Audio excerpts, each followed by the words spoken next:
So the next project, this will be the next Capri to be done, which is a Mk2 3-litre Ghia manual. I've owned the car for about 5 years. Other than driving it back from Newcastle to Somerset, where I used to live in England, it's never really been on the road.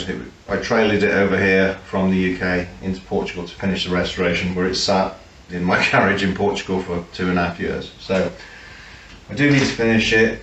It's only done. It's been painted. I got to paint the bonnet's got to be painted again because it's a different colour. People get fussy about that. It's done 36,000 miles. Never been welded. Original vinyl roof. Yeah, I've got everything to make this car absolutely spanking. It's a beautiful car. If it wasn't for the import tax in Portugal, which for a 3-litre Capri is 30,000 euros. As much as I like 3-litre Capris, I don't think I quite like them that much. Or certainly this one anyway. So yeah, this will be for sale eventually. Again, everything's going to be detailed, stainless steel nuts and bolts, as and when and where you can. Everything cleaned and painted. The interior will be, I mean, the seats are in very good condition, but as with the Ghia seats or a lot of Capri seats, the foam's gone.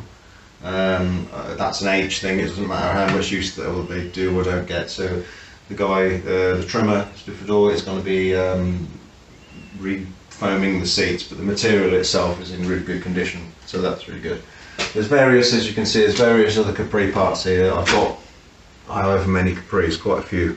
So yeah, you'll see as we go on. But yeah, so this will be on the channel hopefully in the coming months when I can pull my finger out and get it commencing. This is something that I hate. It's done on the early Mk2s up till 76, and they black out the sills, which to me makes it look like it's been undersealed and welded up in the 1980s and then undersealed over. But it's original, so people like it, or some people do. So they black out the sills satin black. They were originally painted with very little paint, which makes them rust out, and if that wasn't bad enough, you've then got a trim which fits these things, which fits on over the top. So they drill holes in the sill, put these little plastic clips in, which obviously the water gets in over the years and helps them rust out even more, which is fantastic, because the last thing Capris need is any help rusting. And that's 30 years of cutting rust out of Capris, trust me. So there you go. All these people that think these Capris are all hand-built Rolls Royces, no, they were rubbish, a lot of it. But you know, we love them, eh?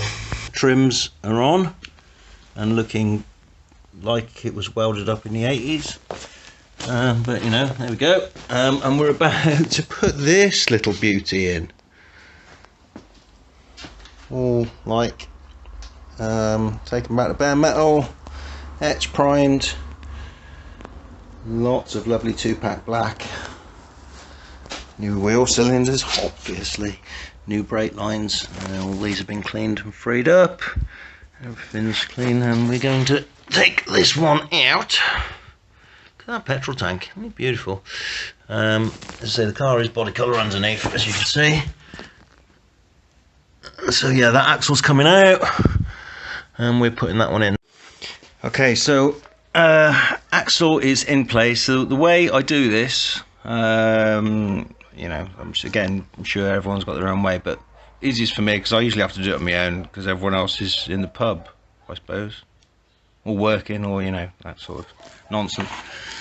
So I tend to get this jacked up, put the leaf springs on first, or certainly the front of the leaf springs, the axle on some sort of support, and slide it forward onto, see, well, it's almost on the mounts, and then lift the leaf spring shackles on, and then that way, I mean, the axle's going to rock around a bit, and it is helpful if you've got another person, but yeah, that's sort of pretty much the easiest way to do it if you're on your own.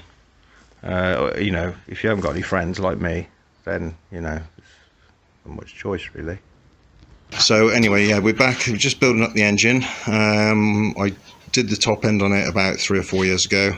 We've just painted up the sump. It's had a new oil pump.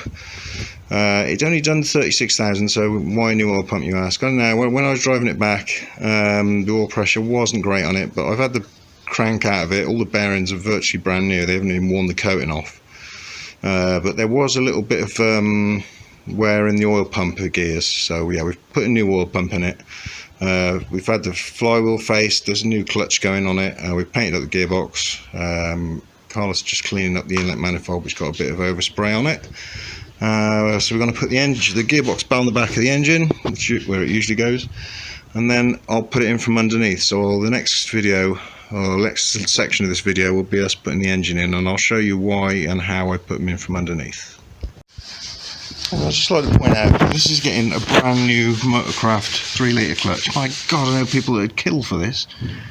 Look, Motorcraft, brand new, all the, you know, probably made from by LUK or something like that, but it's still, it's in a Ford box.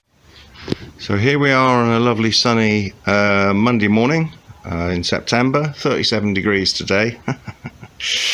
Smarmy bastard that I am. Right, so yeah, we're putting the engine in from underneath. Again, sorry about the quality. We'll be back to my other phone this week, which has got a better camera. But I'm afraid, Guy, you're just going to have to live with it for a minute. We're putting the engine in from underneath. The reason we do this is because if you think that, certainly with V6 engines, you think the weight of the engine and the gearbox, yeah, in one, weighs a hell of a lot more than the front of a car with no suspension. And we can lift, jack it up, just as I have. Look, on one piece of wood, we've got so it's minimum effort, really. The tape, what's all that tape around there, you ask? Well, I've protected the sump because it's a brand new painted sump. Trying to put these things in without scratching anything is really difficult, but it's nice if we can try. So yeah, so the car has been lifted up, the engine's been slid in. I'm not putting in with the cross member a minute because I'm waiting on the mounts to dry, so they've just been painted.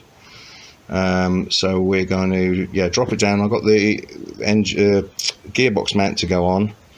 Then we're going to use this bar, get the car low, chain the engine to the bar, lift it up, and then I can put the cross member and the mounts in from underneath. So yeah, it's a simpler way of doing it, in my opinion, because where you just don't scratch anything. Can you imagine putting it in, you've got to take the engine off, the front slam panel always gets scratched, and then you end up touching the bulkhead and stuff like that. This way it's a lot simpler, and because obviously the weight of the car is less than the engine, it's a lot safer as well. So yeah, so there's a little engine in tip for you boys and girls. I hope it helps. The engine's in, as you can see, looking very at home. Loads of new shiny bits bolted onto it. The manifolds are on it, all going in from underneath, not a scratch anywhere. Didn't even have to take the bonnet off, so that's all good. So yeah, engine and gearbox are in. What else have I done? Put the brake lines in, going from the front to the back.